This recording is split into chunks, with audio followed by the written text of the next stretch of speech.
क्या आपके साथ कभी ऐसा हुआ है कि जब आप परेशानी में पड़े हों, मुसीबत का पहाड़ है, बीमारी है, पैसों की तंगी है, लोग आपके विरोध में कुछ उल्टी सीधी बातें बोल रहे हैं और एक प्रश्न उठता है, क्यों? आखिर क्यों? और ये स्वाभाविक है मेरे मित्रों कि जब हम परमेश्वर के सामने, जहाँ तक हमारी बात है कि हम उसके सामने निर्दोष हैं और जीवन ठीक है, और हम प्रार्थना करते करते थक से जाते हैं, है कि नहीं? कभी आपके साथ हुआ ऐसा? भाई मेरे साथ तो बहुत बार हुआ और शायद आपके साथ भी बहुत बार हुआ होगा कि परमेश्वर हमारी उन प्रार्थनाओं का, उन उपासनाओं का, उन आराधनाओं का, उन धन्यवाद की प्रार्थनाओं का उत्तर क्यों नहीं देता? क्या परमेश्वर चुप हो गया?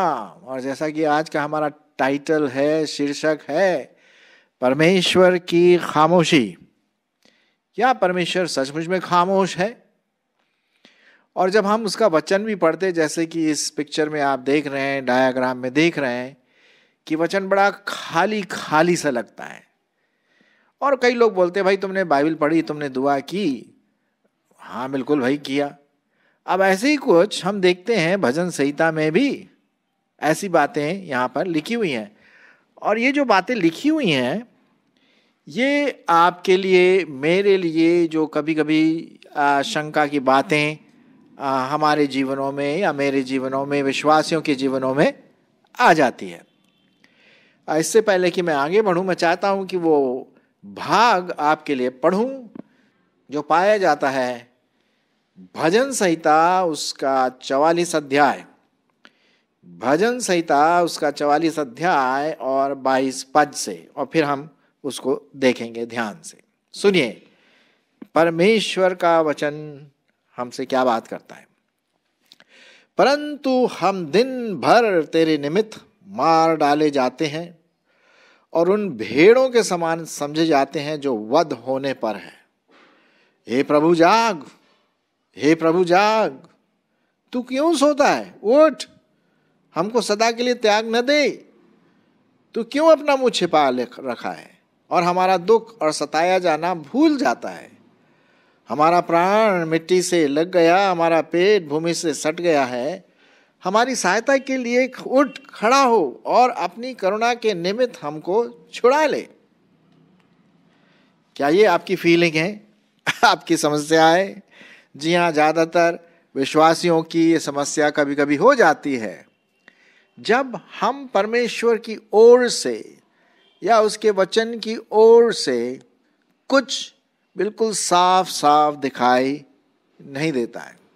देखिए, परेशानियां तो हम सबों की जिंदगी में आती हैं। मिसअंडरस्टैंडिंग है, समस्याएं हैं, पारिवारिक समस्याएं हैं, दूसरी प्रकार की समस्याएं, आर्थिक समस्याएं हैं, मानसिक समस्याएं हैं, शारीरिक समस्याएं, आत्मिक समस्याएं भी हैं, है ना?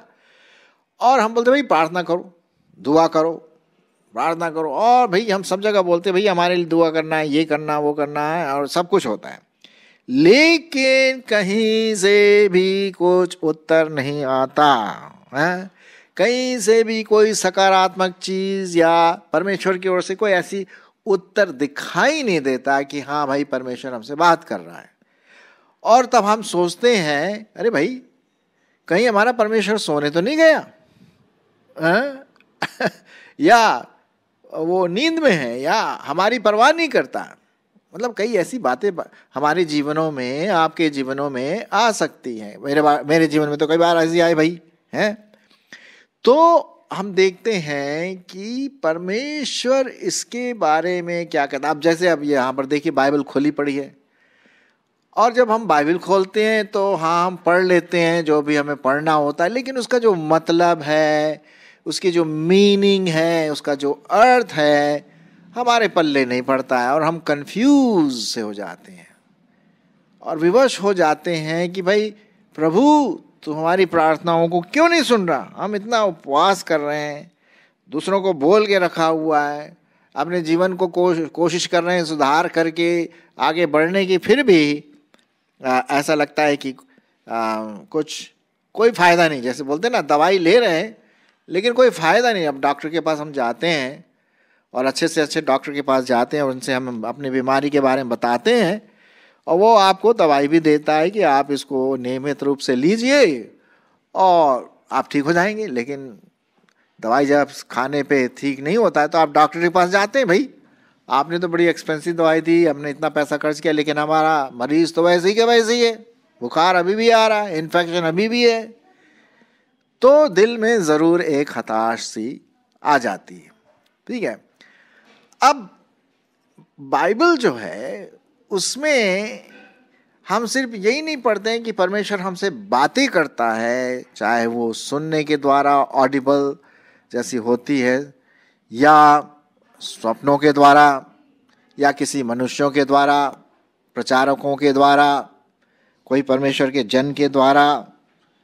तो ऐसा कुछ भी नहीं दिखाई देता। बिल्कुल जैसे बोलते हैं ना, सुन। आपने देखा होगा, यदि हमारा लेग, हमारा पैर एक पर्टिकुलर जगह में या हाथ पर्टिकुलर जगह में रखा रहे लंबे समय तक, तो वहाँ से खून का बहना एक प्रकार से अवरुद्ध हो जाता है वो, और वहाँ पर वो पार्ट, वो हाथ, वो पाँव सुन्न हो जाता है, उसमें कोई फीलिंग नहीं आती है। जी हाँ, तो कभी कभी आत्मिक रूप से ऐसी फीलिंग आ जाती है, सुन्न। क्यों? क्योंकि ऐसा लग रहा है परमेश्वर खामोश है। God seems to be silent. अब उसकी खामोशी को हम कैसे समझें? उसकी चुप्पी को हम कैसे लें? क्या सचमुच में परमेश्वर चुप्पी साधे रहता है? ये प्रश्न है। क्या वो हमेशा खामोश रहता? मैं नहीं सोचता हूँ कि ऐसी बात है, लेकिन हम मनुष्य जो, हम में इमोशंस पाई जाती हैं, भावनाएं पाई जाती हैं, और हमको उत्तर बिल्कुल चाहिए होता है और लगता है कि नहीं आ रहा है। अब यहाँ पर देखिए ना, ये जो सामिस्ट है, जो भजन संहिता लिख रहा है, वो क्या कहता है? हम तो भैया दिन भर निमित्त मार डाले जाते हैं, भेड़ों के समान समझे जाते हैं, वध होने पर हैं। अब बोलता है, ए प्रभु जाग जाग, अभी कब तक यार, ए प्रभु जाग, तू सोता क्यों है? मतलब ऐसा है, ह्यूमन, जहाँ तक मानवता की बात है, मनुष्य होने के नाते ऐसा लगता है, तू सो क्यों रहा है? उठ, हमको सदा के लिए त्याग न दे, क्या तू हमसे नाराज है? शायद प्रभु ऐसा बोले भी कि भाई नाराज हो इसीलिए चुप्पी है। अब कभी कभी क्या होता है, आपके साथ ऐसा अनुभव हुआ कि नहीं, लेकिन जनरली बच्चे जब छोटे होते हैं और उनको दंड मिलता है और पापा थोड़ा सा पिटाई भी कर देते हैं और कुछ समय तक बिल्कुल चुप रहते हैं, और बच्चे बोलते हैं, पापा बात क्यों नहीं करते? बात तो करिए। वो चाहता है कि पापा बात करें या मम्मी बात करें, लेकिन वो चुप रहते। वो चुप रहने से अपनी गुस्सा या क्रोध दर्शाते हैं कभी कभी, है कि नहीं? क्या परमेश्वर ऐसा तो नहीं है कि वो अपनी खामोशी से, अपने साइलेंस से वो हमें कुछ बताने की कोशिश कर रहे हैं? ज्यादातर आप देखेंगे कि परमेश्वर खामोशी में ही बात करता है। जी हाँ, अब उदाहरण के लिए अगर आप अपनी नजर सृष्टि की ओर दौड़ाएं, भाई सूरज कितने जोर से बोलता है? उसकी तो आवाज ही नहीं है, लेकिन परमेश्वर सूरज के द्वारा, प्रकाश के द्वारा, तपाहट के द्वारा, गर्मी के द्वारा हमसे बातें करता है कि भाई मैं तुम्हें प्यार करता हूं, इसीलिए तो सूरज बनाया।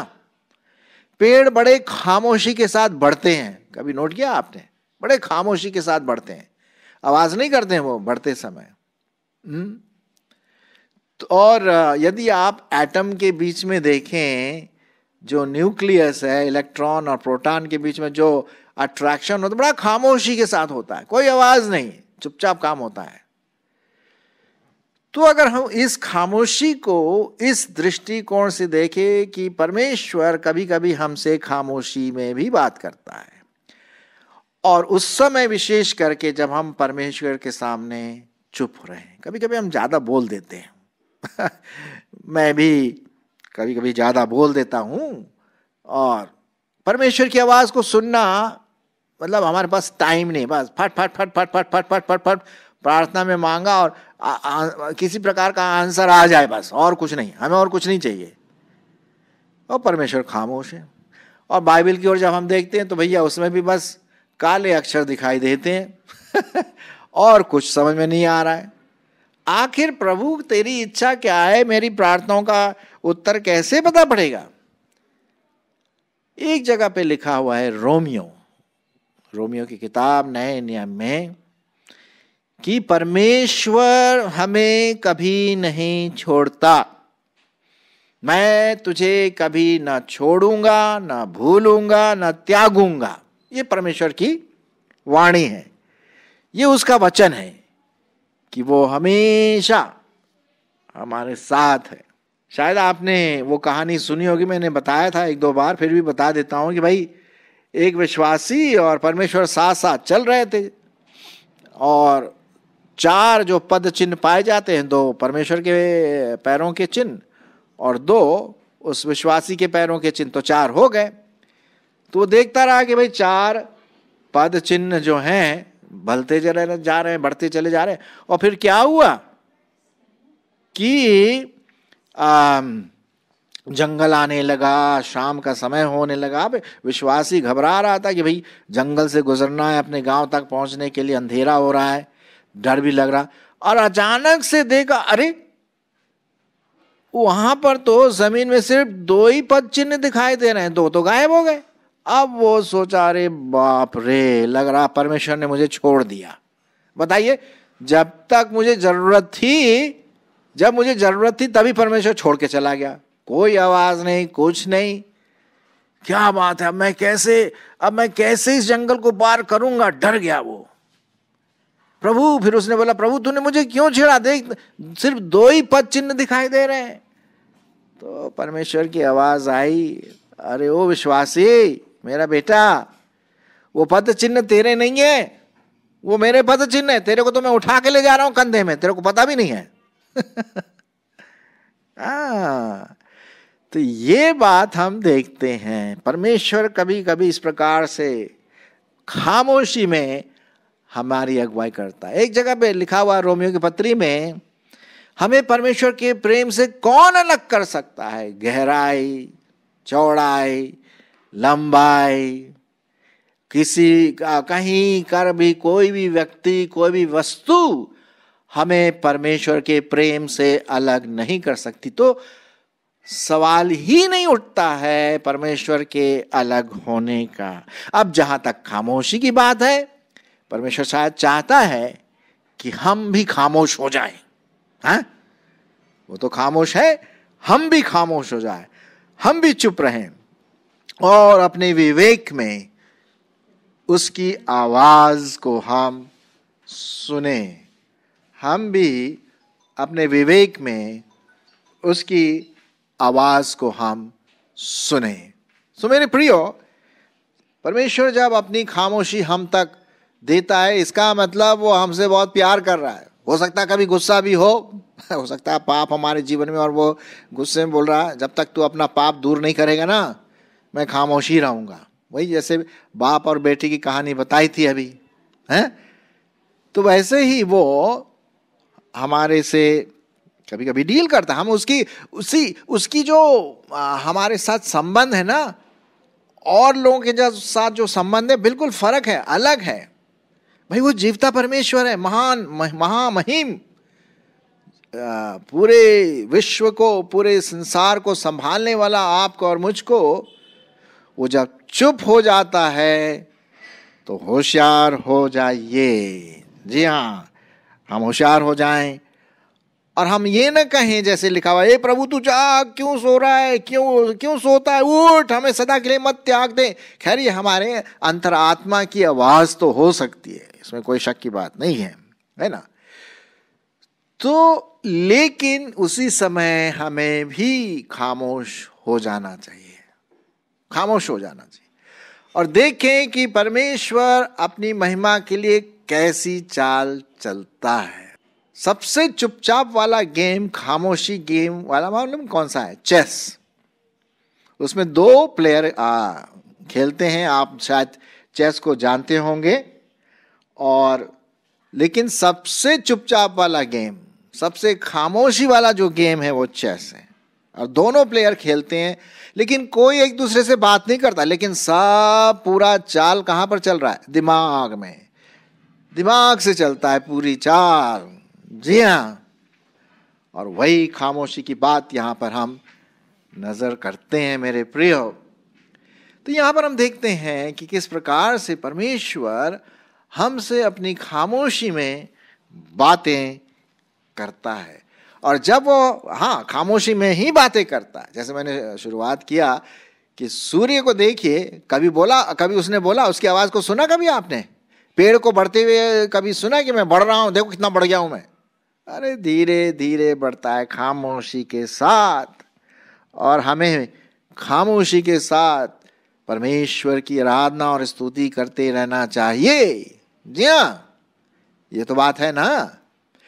तो जब परमेश्वर हमारे जीवनों में इस प्रकार के प्रति उत्तर देता है, तो हमें क्वेश्चन नहीं पूछना है, प्रश्न नहीं पूछना है, सिर्फ हमें उसको पूर्ण रीति से समर्पित करना है।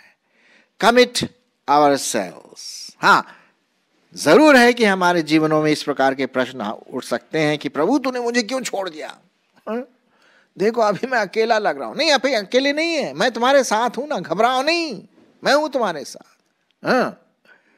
कई जगह पर यदि आप देखें पुराने नियम में, नए नियम में, परमेश्वर की उपस्थिति हमेशा वहां पर देती। मैं आपके लिए पढ़ूंगा यहोशू की किताब और उसका पहला अध्याय। यहोशू की किताब उसका पहला अध्याय और उसका 9 पद।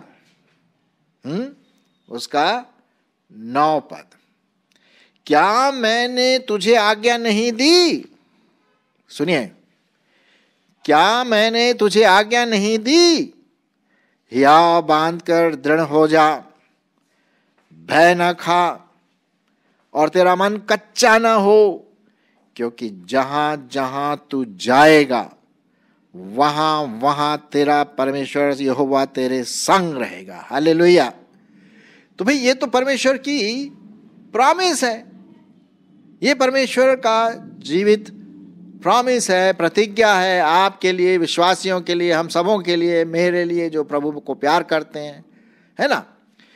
तो हमें उसकी चुप्पी को, उसकी खामोशी को ये नहीं समझना है कि अरे उसने मुझे छोड़ दिया। नहीं, वो आपसे प्यार करता है। वो चाहता है कि हम पूरे काम में बिल्कुल सावधान हो जाएं और चुपचाप होकर के बैठ करके उसकी धीमी आवाज को सुने। बोलते हैं ना इंग्लिश में, to listen the still small voice. परमेश्वर की धीमी आवाज को हम सुने चुपचाप से। और वो कभी कभी चुपचाप में हमारे विवेक से बात करता है। और यदि हम जब वचन खोलते तो एकदम से वो पद हमारे सामने ले आता है कि ये है तेरे लिए उत्तर। जी हाँ, एक समय आता है, हमेशा के लिए वो चुपचाप नहीं रहता।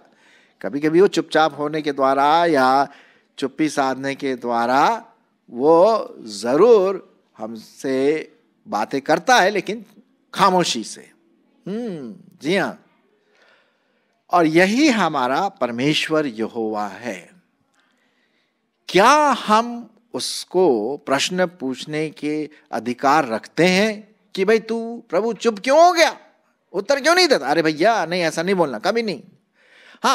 थोड़ा सा मन में लगता है भाई मैं जैसे डूब रहा हूं ना, अरे भाई बचा ले कोई। परमेश्वर बिल्कुल आकर के बचाएगा। मैं एक बार डूबने ही वाला था पानी में, और परमेश्वर ने अंतिम सांस जैसी मैं गिन रहा था, नदी में था, मैं बह रहा था, किसी को परमेश्वर ने भेजा और मुझे डूबने से बचा लिया। तो मेरे प्रियो, आप घबराइए नहीं, प्रभु पर पूर्ण विश्वास रखें कि वो कभी नहीं छोड़ेगा, कभी त्यागेगा नहीं। उसकी खामोशी को अपनी खामोशी में डाल करके उसकी मीठी सुंदर आवाज को आप सुने और ना पूछें प्रभु तू जाग, क्योंकि वो हमेशा 24/7 हर समय वो हमारी चिंता करता रहता है ना। हाँ, जरूर कभी कभी देर से वो प्रति उत्तर दे, लेकिन देता जरूर है। सो परमेश्वर हमारी अगुवाई करे। जब हम परमेश्वर की खामोशी को महसूस करें तो ये आप समझ लीजिए परमेश्वर आपसे प्रेम करता है और आपको खामोश होकर के उसकी धीमी मीठी आवाज को सुनना है।